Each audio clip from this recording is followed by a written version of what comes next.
Oi, gente. Agora eu quero falar para vocês sobre semelhanças e diferenças dos transtornos de ansiedade. Então vamos relembrar quais são os transtornos de ansiedade. Transtorno de ansiedade generalizada, transtorno do pânico, agorafobia, transtorno de ansiedade social, fobias específicas. Certo? Ok. Então, vamos primeiro ver diferenças, caracterizando cada um deles. O transtorno de ansiedade generalizada é um transtorno crônico no qual as pessoas têm pensamentos intrusivos, que são preocupações referentes a coisas gerais do dia a dia.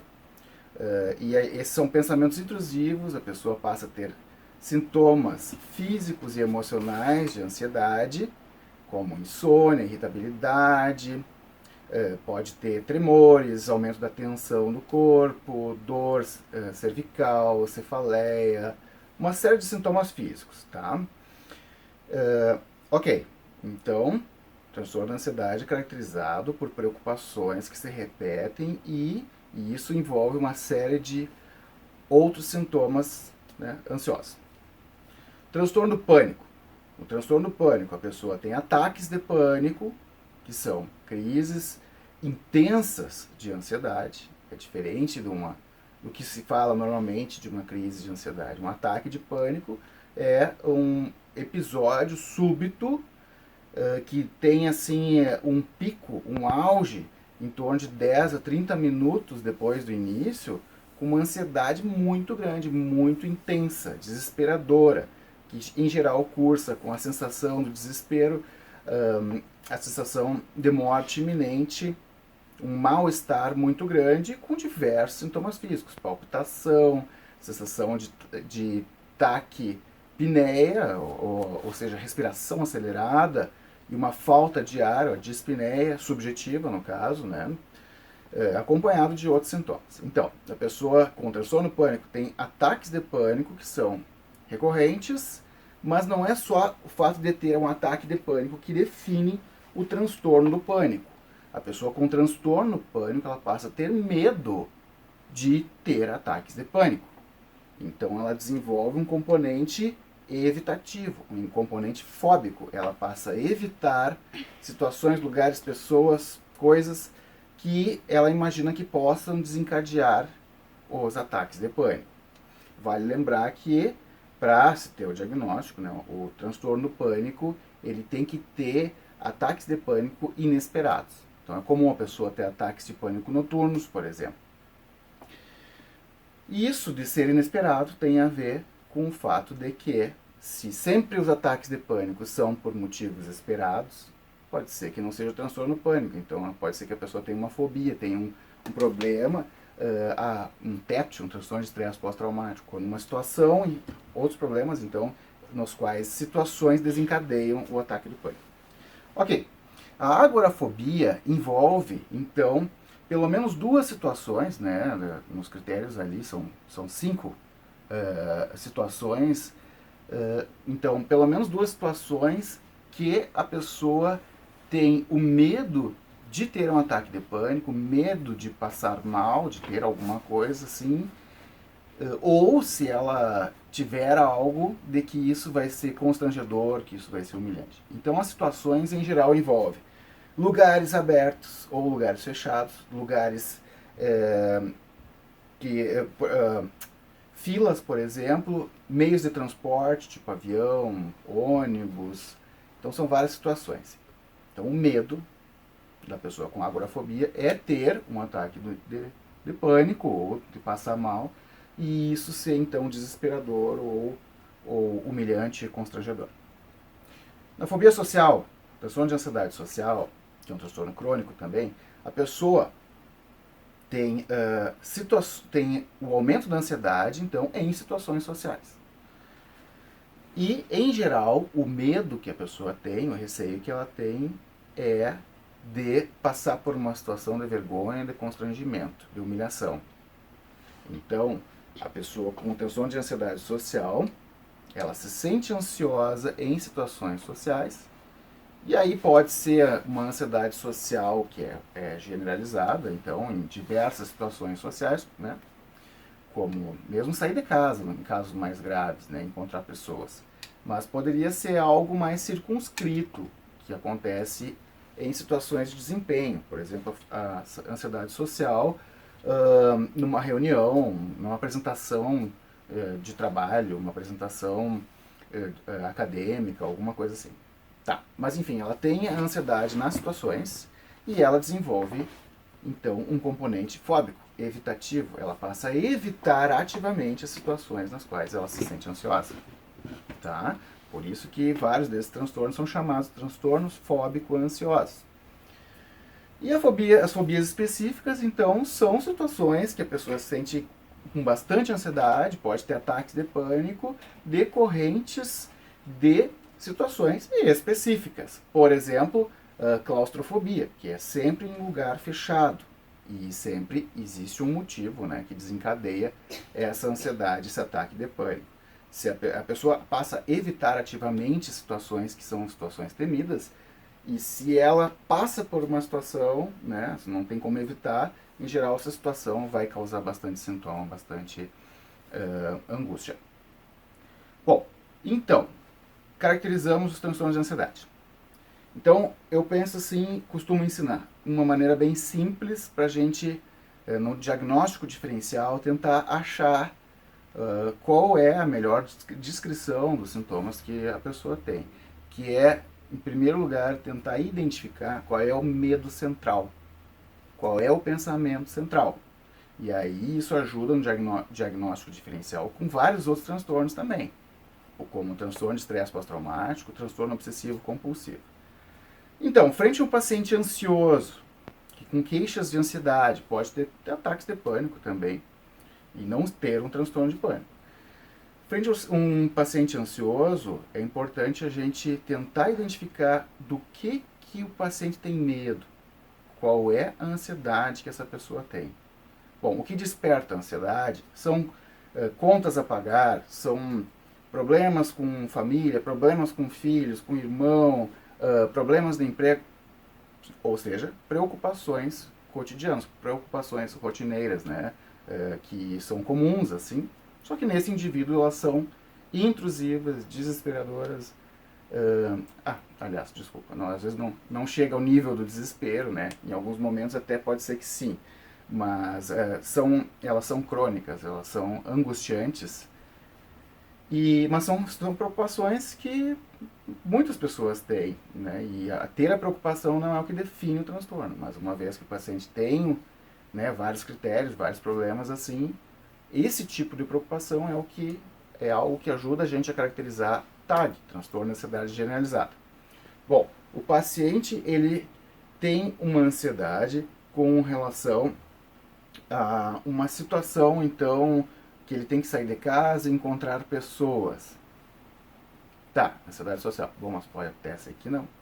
Vamos supor que essa pessoa tenha essa ansiedade social, entre aspas, em situações que são filas. Situações, ela não consegue ir num shopping center, num estádio de futebol, coisas assim, né? Pode não ser ansiedade social, pode ser agorafobia. Qual é o medo central? O medo central da ansiedade social é o medo de passar vergonha, de passar por uma situação constrangedora, humilhante. Na agorafobia é o medo de ter um ataque de pânico ou ter um episódio súbito, se sentir mal subitamente e não ter como escapar, não ter como sair daquele lugar, não ter como buscar ajuda, não tem como ter um auxílio. Então é um medo de ter medo. Então vejam que uma mesma situação pode, né, tá relacionada a transtornos diferentes. O tratamento depois, por mais que o farmacológico pode ser até semelhante, mas psicoterápico nem tanto.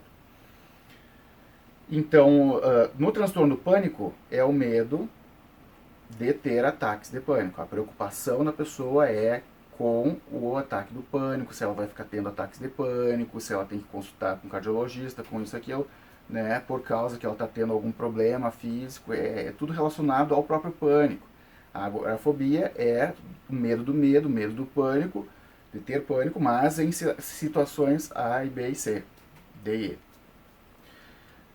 A fobia específica, então, né, a preocupação é, então, de passar por uma situação que é a situação temida. Fobia de sangue, injeção, ferimentos, por exemplo. A pessoa tem medo de sangue, né? Ela se sente mal em situações assim, em um laboratório, ter que coletar um exame, ter que ir em um hospital, né? Então, o medo central é algo que ajuda a diferenciar. Agora, o que essas coisas têm em comum? Bom, tem muito em comum. Primeiro, os sintomas. Quais são os sintomas da ansiedade? São sintomas de estresse. Sintomas que seriam de um estresse súbito. Qualquer pessoa teria sintomas de ansiedade, né? Se passasse por uma situação de medo ou uma situação de estresse agudo. Tá? Isso tem a ver com respostas fisiológicas que vêm lá de uma reação instintiva, biológica, nossa reação de luta ou fuga.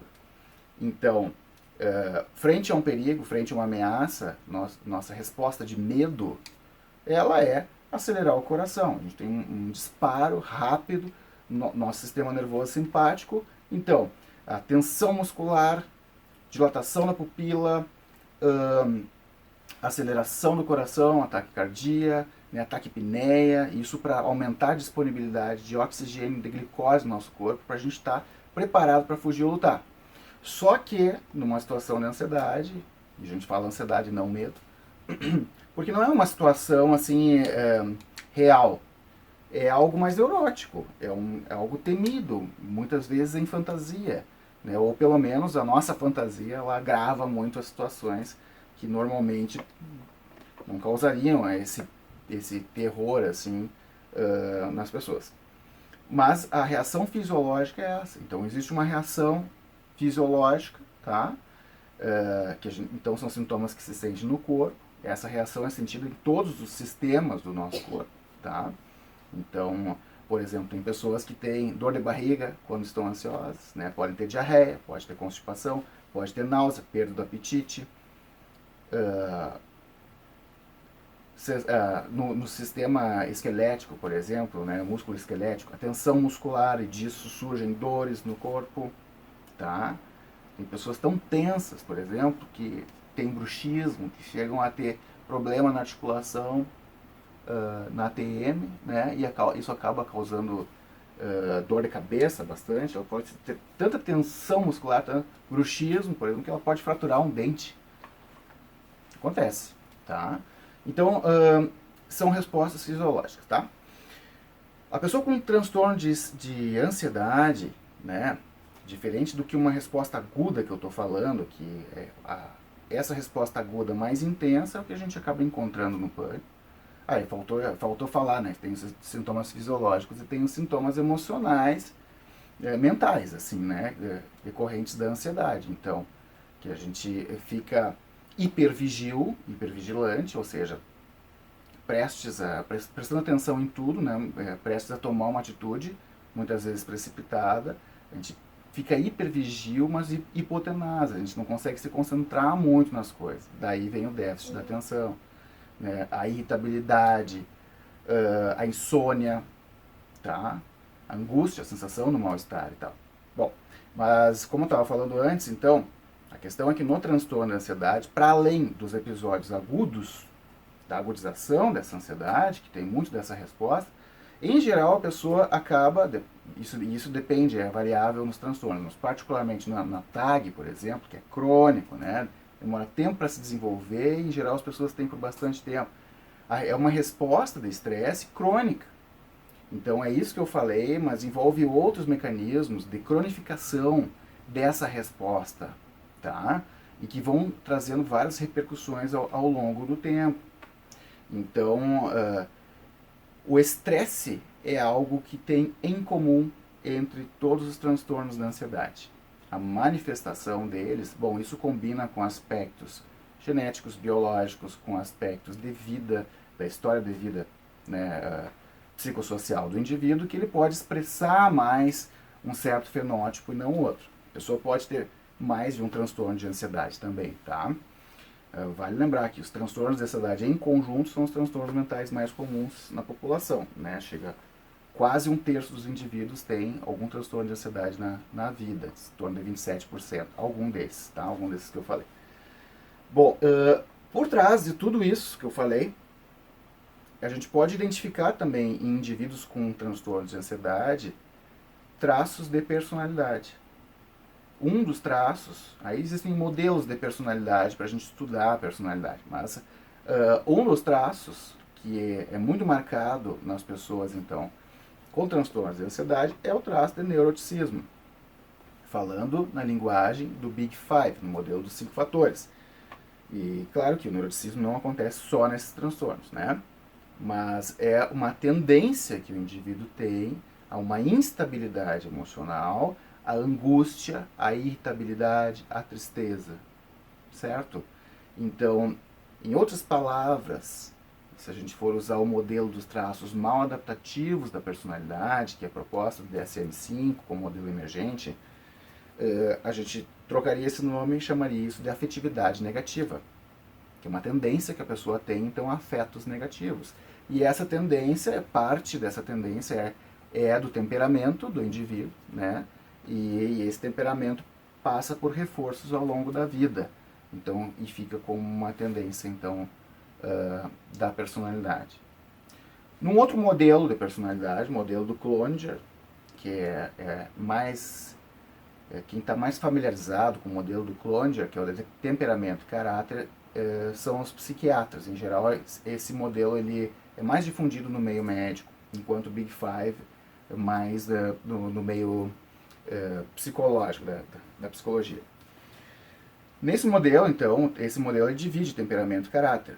Tá? Então, temperamento como uma tendência herdada biológica, certo? Que é genética e tal, tem uma influência importante, assim, da neurobiologia, e o caráter, que é algo mais psíquico, tá? Que tem a ver com a maturidade do ego e tudo mais. Bom, então, nesse modelo, a gente diria que pessoas, em geral, com transtornos de ansiedade, têm muita esquiva do dano, que é esse traço de temperamento. Tem muito de esquiva do dano, que o próprio nome já diz, tá? É uma evitação, a pessoa tende a se esquivar de situações ameaçadoras, potencialmente danosas.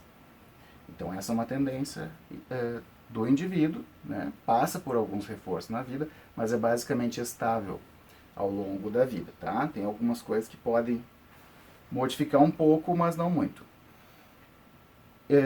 E também essa esquiva do dano é algo que pode ser identificado até mesmo em vários animais, né? Porque como temperamento e tem uma origem biológica, isso vem de uma herança, então, da evolução das espécies, certo? E, em última análise, isso se correlaciona, a esquiva do dano traço, né, que a gente estuda assim, psicologicamente, comportamentalmente, se correlaciona com certas estruturas neurais, por exemplo, a amígdala, né, que é nossa central do medo, né, a amígdala, então, que é algo que nos transtornos de ansiedade ela pode ficar hiperativa, hipertrofiada, tá?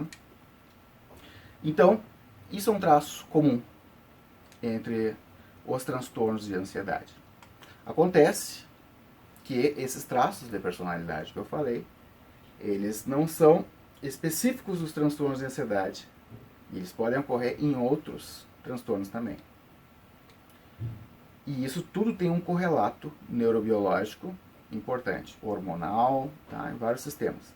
Bom, o que eu quero dizer com isso é que a gente pode identificar certos indivíduos que, por temperamento, têm uma tendência, então, à ansiedade ao longo da vida, né? Em geral, os transtornos da ansiedade se manifestam ali no período da juventude, o adulto jovem, né, em torno de 15 a 25, 30 anos, tá? É onde tem um aumento da incidência desses transtornos, não é exclusiva, naturalmente. Mas é muito comum a gente identificar, além do transtorno da ansiedade, ou comórbido, ou vem primeiro o transtorno de ansiedade e depois vem um transtorno depressivo, ou pode vir outros problemas também comórbidos, tá?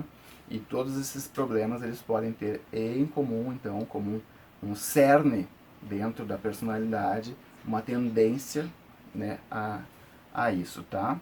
E que, trazendo isso numa outra linguagem, assim, então, neurobiológica, neuroquímica, né, seja o que for, todos esses transtornos, eles uma vez que existe uma tendência biológica, já por certas alterações no funcionamento, né? Quando eu falo de alteração hormonal, estou falando de eixo hipotálamo, hipófise adrenal, na curva do cortisol, e uma vez que existe já uma tendência a isso, o próprio transtorno pode aumentar essa alteração, então, neurobiológica, de forma que o indivíduo não tratado, quando isso não se resolve espontaneamente, isso pode levar mais adiante a outros transtornos, tá? E cronificando esse problema e agravando ele, levando então para depressão e outras coisas, né? Vale lembrar que, por exemplo, a comorbidade com o uso de álcool é algo frequente, pelo menos no caso de ansiedade social, por exemplo, é algo bem identificado, tá? Que às vezes é uma maneira que o paciente tem, a pessoa tem de lidar com essa ansiedade através do consumo de álcool, né, para se desinibir, relaxar, conseguir dormir e tal, né, é o que as pessoas nos dizem. Ok, então eu queria falar para vocês sobre aspectos comuns entre os transtornos de ansiedade e algumas diferenças. O fato é que eles têm muito mais em comum do que diferenças. As diferenças são mais na expressão dos transtornos. Claro que a gente não pode igualar eles, tá? As coisas acontecem em pessoas diferentes e por que dessas diferenças, tá? Mas eles têm uma base bastante comum, motivo também pelo qual, em termos farmacológicos, a maioria desses transtornos da ansiedade melhoram com inibidores da recaptação da serotonina, que são antidepressivos, certo? Que aumentam a disponibilidade de serotonina na fenda sináptica e isso acaba reduzindo os sintomas, independente do nome que a gente dá para o transtorno, certo? Então existem algumas especificidades de tratamento, mas em geral, em termos farmacológicos, é isso, é antidepressivo. Antidepressivos duais também, inibidor da recaptação da serotonina e noradrenalina também, tá? Alguns são indicados. Benzodiazepínicos são os medicamentos calmantes, entre aspas, né? Que muitas pessoas fazem abuso em função da insônia e até para relaxar. Eles trazem um alívio sintomático dos sintomas e isso pode ser de uma ajuda, particularmente no caso do transtorno pânico, mas eles podem levar à dependência química também e eles não resolvem o problema, não modificam a trajetória. A pessoa só alivia o sintoma enquanto ela está usando. Ela toma e sente o efeito. Diferente dos antidepressivos, que o tratamento ele demora, em geral, 3 semanas para começar a fazer efeito e ele vai ser prolongado, tá? Então, vejam como esses correlatos neurobiológicos e tal são muito o que embasa os tratamentos farmacológicos, certo? E justamente porque eles têm muita coisa em comum. Vou deixar uma perguntinha para vocês, que é algo que me inquieta e talvez inquiete outras pessoas. O que a gente está tratando, afinal de contas? Será que são esses nomes diferentes que a gente está dando agora?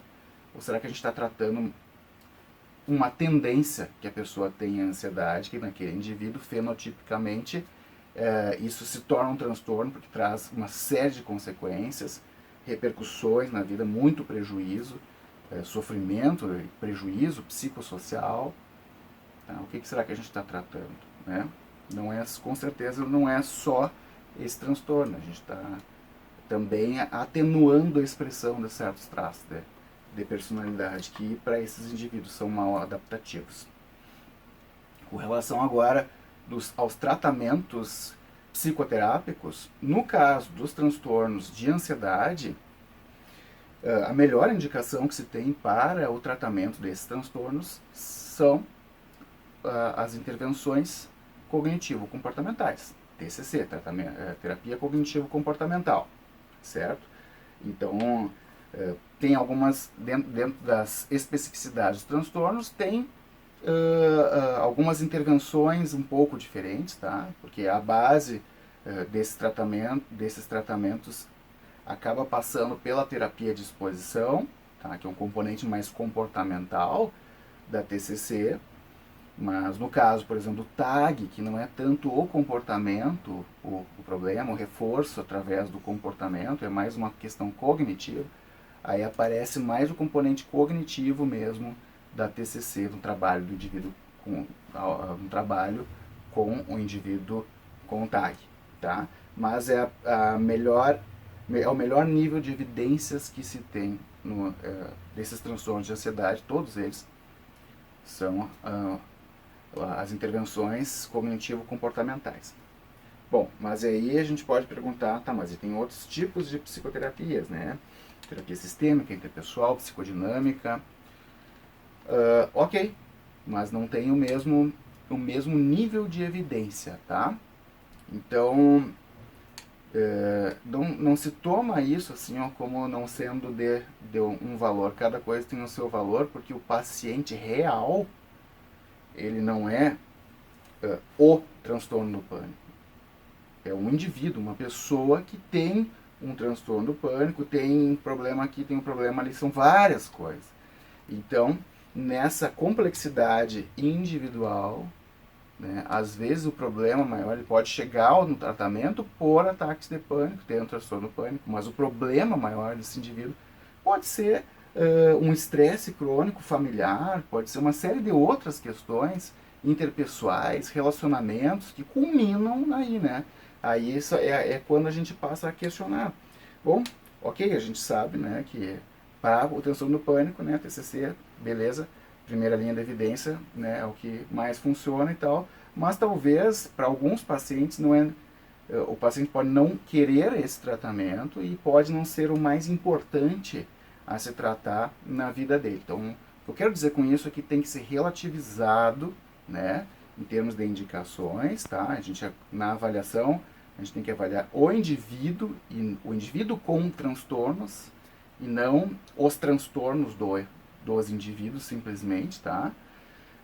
E aí a gente pode relativizar. Então, nesses casos, talvez a gente possa indicar terapia interpessoal, terapia psicodinâmica, terapia de casal, terapia familiar, tá? Dependendo das comorbidades que a pessoa tem, do meio que ela está, dependendo da disponibilidade do tratamento e da preferência do paciente, tá? Mas em termos de evidências é basicamente como eu tinha colocado antes, tá? Mas não se restringe a isso o tratamento, ok? Então, encerro por aqui, espero que tenham bons estudos e até a próxima.